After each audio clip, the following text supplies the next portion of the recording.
Bonjour à toutes, à tous et merci de votre fidélité. La parabole de ce jour nous met en présence de deux hommes qui accomplissent leur devoir religieux dans la prière au temple.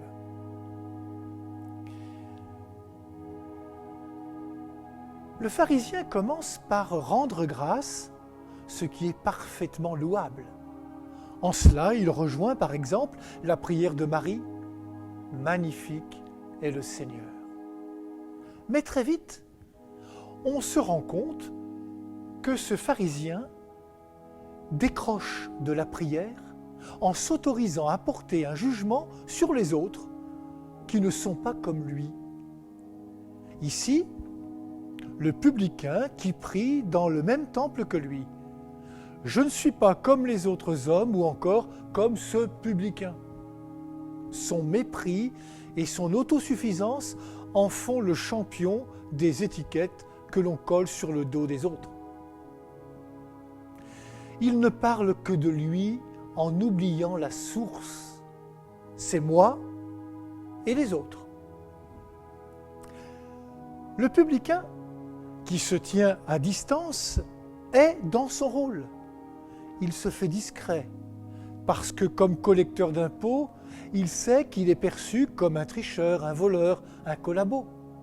Cependant, dans sa prière, il se reconnaît pécheur et se tourne vers Dieu en lui demandant de se montrer favorable. Mon Dieu, montre-toi favorable au pécheur que je suis. Il s'adresse à Dieu qui seul peut le soutenir sur le chemin de conversion qu'il semble demander. C'est lui et Dieu. Reconnaissons-le, Jésus parle juste en nous offrant cette parabole. Il y a en nous du pharisien et du publicain. Encourage-nous à nous ajuster, Seigneur, à ta parole. Et je vous laisse avec cette méditation du Père Antoine Chevrier, qui méditait sur les titres de Jésus dans les évangiles.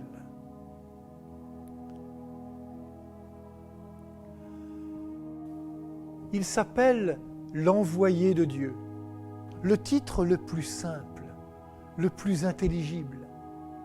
Il dit qu'il ne dit rien de lui-même. Il ne s'impose pas, mais il vient de la part de Dieu. Il ne commande pas, il ne dit pas « je suis le Fils de Dieu, il faut croire en », mais il dispose les esprits à ce grand acte de foi en lui, Dieu son Père. Je vous souhaite une bonne journée à toutes et à tous et surtout, prenez bien soin de vous et des autres.